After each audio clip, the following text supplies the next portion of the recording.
volta das 3, o motorista perdeu a direção. Cada vez mais manifestantes com a falta de água. A criatividade da quadrilha para burlar as leis é algo que realmente impressiona. Entre os veículos apreendidos estava este carro blindado. O terreno começou a ceder. A polícia deu início à Operação Barreira. Se por um lado os moradores do Complexo do Alemão comemoram a chegada das forças de paz, por outro ainda sofrem com a ausência de serviços básicos, como a falta de água. Esse reservatório tem capacidade para mais de 1,5 milhão de litros de água, mas está há mais de 5 meses sem abastecimento. A obra faz parte do Programa de Aceleração do Crescimento, o PAC, mas até hoje não foi inaugurada. Nos últimos anos, a população do Morro das Palmeiras, na última estação do teleférico do Alemão, aumentou significativamente, mas a quantidade de água distribuída na região não foi alterada. De acordo com a presidente da Associação de Moradores, a quantidade de água armazenada nessas cisternas é o equivalente a apenas 1 litro por morador, mas nem sempre elas estão abastecidas. Eu jogo água para os moradores uma vez na semana. Então, quando falta água no reservatório, como agora eu estou sem a antiga água, eu estou com os moradores 1 mês sem água. Enquanto esperam por providências, os moradores tentam contornar a situação. É desta mina improvisada que eles conseguem água para realizar serviços domésticos básicos ou até mesmo para tomar banho, já que carros-pipa não conseguem acessar o local. Os moradores improvisaram aqui essa mangueira com 200 metros de comprimento para poder facilitar, driblar esse problema da falta d'água. Eles esticam essa mangueira até lá embaixo, até aqui em cima, para trazer pelo menos um pouco de água aos moradores dessa comunidade. Nós estamos pedindo a SEDAI para liberar água para gente, para a comunidade, pô. Tá muito ruim, criança, nós temos criança. As crianças, pô, nesse calor fica ruim, pô. E a gente não consegue pegar água de jeito nenhum. Dona Luísa é uma entre os milhares de moradores do Morro das Palmeiras que sofrem com a situação. A quantidade de baldes e outros recipientes no quintal da idosa é um reflexo da dificuldade para abastecer. Eu não sei o que é que está acontecendo, sabe? Eu choro noite e dia, eu passo a noite todinha, arriba e abaixo, desse nas torneiras está caindo água. Mas não está caindo. Para este morador, a pacificação pelas forças de segurança não foi suficiente para resolver todos os problemas da comunidade. Antes tinha água. Por que agora veio a pacificação, veio grandes reservatórios e a falta d'água veio junto?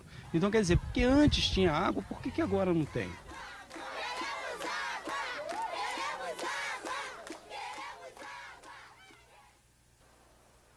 Uma perseguição de quase 130 quilômetros que começou no centro da cidade e terminou no município de Paracambi. A ação ousada de policiais da delegacia de Copacabana resultou na prisão de 2 integrantes de uma quadrilha especializada em clonagem de cartões bancários, que atuava há mais de 1 ano no Rio, em São Paulo e em Minas Gerais. Matheus Lima Laurindo, de 29 anos, responde por extorsão mediante sequestro, e Adalberto Rodrigues de Souza Neto, de 42 anos, já tem passagem pela polícia por roubo e lesão corporal. O bando estava sendo investigado desde agosto do ano passado. A atuação deles é bastante sofisticada, trata-se de um grupo bem organizado e que já deu um prejuízo às instituições financeiras de centenas de milhares de reais, lesando centenas de pessoas, talvez milhares. Além de apreender uma grande quantidade de cartões clonados, os policiais encontraram na residência dos acusados equipamentos sofisticados, como impressoras e bocais de caixas eletrônicos adulterados, utilizados para realizar o golpe conhecido como chupa-cabra. A criatividade da quadrilha para burlar as leis é algo que realmente impressiona. Eles utilizavam pasta de dentes para limpar os dados dos cartões bancários. E a ousadia não para por aí. Essas imagens apreendidas pela polícia eram utilizadas pela quadrilha para gravar o momento em que as vítimas digitavam a senha do cartão. Para isso, câmeras digitais disfarçadas eram instaladas sobre os caixas eletrônicos. Eles iam monitorando o extrato dos clientes e quando ele apresentasse um valor que eles julgassem compatível, aí sim eles efetuavam o saque. A dupla foi autuada por formação de quadrilha e vai ser investigada por estelionato e falsificação de documentos. A pena pode chegar de 3 a 14 anos de prisão. Outros 2 membros da quadrilha ainda estão sendo procurados. A volta para casa após o feriado de carnaval terminou em tragédia na BR-040, a rodovia Rio Juiz de Fora, na tarde desta quinta-feira. 2 pessoas morreram após 2 acidentes consecutivos na pista sentido Rio. A pista molhada e o excesso de velocidade contribuíram para as colisões. O acidente aconteceu por volta das 3 horas da tarde, quando o motorista desse caminhão perdeu a direção e causou um engavetamento entre 14 veículos. O motorista deste carro morreu na hora. O impacto foi tão grande que alguns veículos foram arremessados para fora da pista. No momento da batida, o trânsito na descida da serra estava lento devido a um outro acidente que teria ocorrido 2 horas antes, na altura do quilômetro 95 da mesma rodovia. Um caminhão de carga tombou, pegou fogo e o motorista acabou morrendo no local. Além das vítimas fatais, os bombeiros socorreram 22 pessoas feridas, entre elas a vice-consuleza do Japão, Ayumi Yamashita. Ela deu entrada no hospital de Saracuruna em estado grave e foi transferida para um hospital da Zona Sul. De acordo com a Polícia Rodoviária Federal, o motorista do caminhão tentou fugir do local. O motorista evadiu aqui do local com medo de ser linchado pelos populares. Aparentemente não tem ferimentos e está sob nossa guarda agora, esperando para fazer o teste com etilômetro. Os acidentes causaram um engarrafamento de 8 quilômetros ao longo da via. Alguns motoristas chegaram a ficar mais de 2 horas parados, aguardando a liberação da pista. João Rodrigo Vieira da Silva, de 26 anos, é mecânico e filho de um militar da Marinha. Ele utilizava a garagem do condomínio onde mora para fazer a clonagem de carros roubados. As investigações sobre a quadrilha começaram no início deste mês, após a prisão de 4 homens suspeitos de pertencer à milícia. Todos eles possuíam carros clonados. Dentre os veículos apreendidos estava este carro blindado, cujo valor no mercado pode chegar a R$150 mil. A polícia suspeita que ele pertença a Tony Ângelo, atual chefe da milícia em Campo Grande.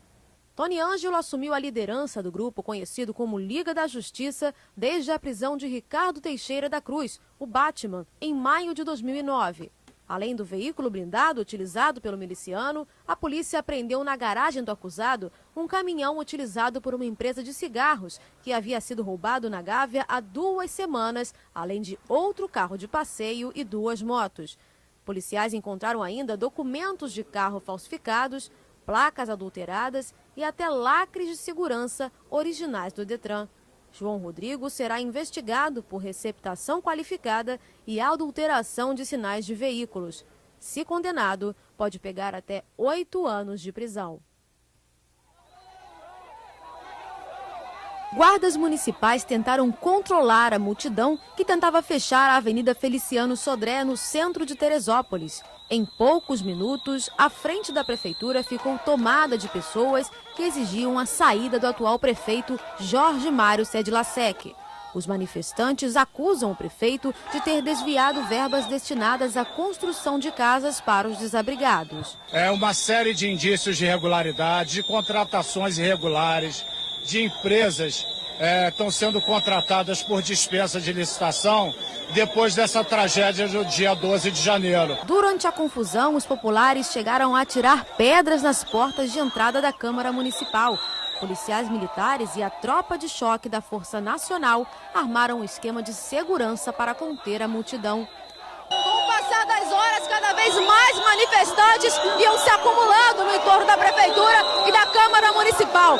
Eles exigiam que alguém da Prefeitura se apresentasse para prestar esclarecimentos sobre as verbas destinadas aos desabrigados das chuvas de janeiro. Tem aqui são pessoas revoltadas, são pessoas vítimas de guerra que estão sendo tratadas igual cachorro. É isso que está acontecendo aqui. E essas pessoas não vão sair daqui, não. Essas pessoas cansaram. O Brasil está mudando. O Brasil está mudando da pior maneira. A procuradora-geral do município de Teresópolis alegou que a prefeitura está agindo em parceria com os governos estadual e federal para a reconstrução da cidade, mas admitiu que ainda há muito a ser feito. A necessidade diante de uma calamidade que é considerada a 10ª maior do mundo é infinita. A gente ainda não tem noção como medir, como mensurar as necessidades provenientes de uma calamidade desse porte. Então, o que está sendo atendido hoje é a necessidade inicial, emergencial. Teresópolis foi um dos municípios mais atingidos pela tragédia da região serrana. Até o momento, foram encontrados 326 corpos. Ainda há 180 pessoas desaparecidas e mais de 9.000 desabrigados. O menino foi socorrido por vizinhos e levado em estado grave para o Hospital Estadual Getúlio Vargas, na Penha, onde passou por uma cirurgia. Kaique da Mata dos Santos, de 5 anos, foi baleado durante uma operação da Polícia Militar para reprimir a ação de traficantes na comunidade do Pica-Pau, em Cordovil. Kaique brincava em frente à casa da avó quando foi atingido. A bala que perfurou o corpo do menino foi recolhida pelos familiares. De acordo com a mãe da criança, não houve troca de tiros no local. Eles entraram na favela de roupa comum. Dando tiro já? Já dando tiro, não queria saber de que tinha criança. Meu filho estava na porta da casa da avó dele brincando. 3 polícias disfarçados vieram e deram tiro. A bala perfurou o tórax do menino. A polícia vai pedir um exame de balística para descobrir de onde partiu o tiro. Kaique sofre de anemia falciforme, doença que altera o formato das células do sangue e dificulta a circulação. Não sei nem o que vai ser do meu filho. Coitado, meu filho já sofre tanto por causa da doença dele. Agora está aí, quase morto, e os policiais soltos, pronto para matar mais um, inocente, que não tem nada a ver. O acidente aconteceu na rua Prefeito Olímpio de Melo. Bruno Melo dos Santos foi abordado próximo à barreira do Vasco e perdeu a direção pouco antes de chegar à Avenida Brasil. O motorista perdeu a direção, bateu nesta árvore e em seguida neste táxi que estava estacionado na calçada. O impacto da batida foi tão grande que o motor do veículo foi arremessado a metros de distância.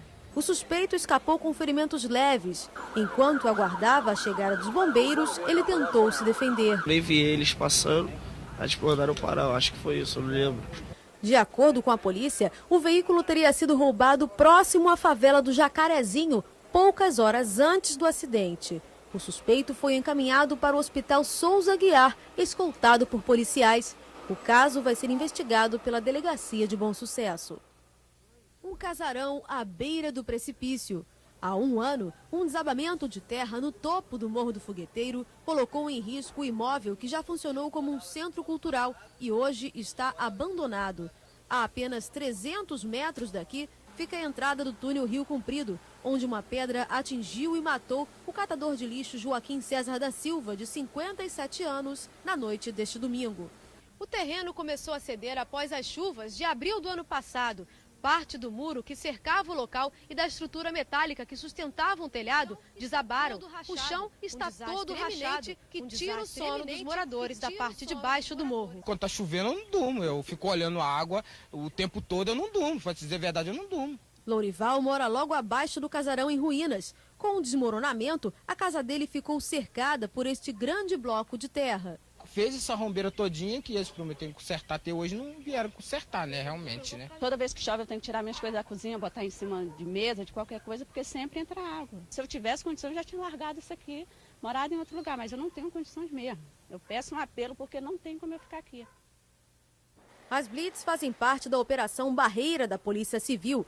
O principal objetivo é reprimir os assaltos praticados por ladrões à moto, modalidade que tem crescido na Zona Sul nos últimos meses. As ações ocorreram em 4 pontos de Ipanema, Lagoa e São Conrado e deixaram o trânsito lento nos acessos a esses bairros.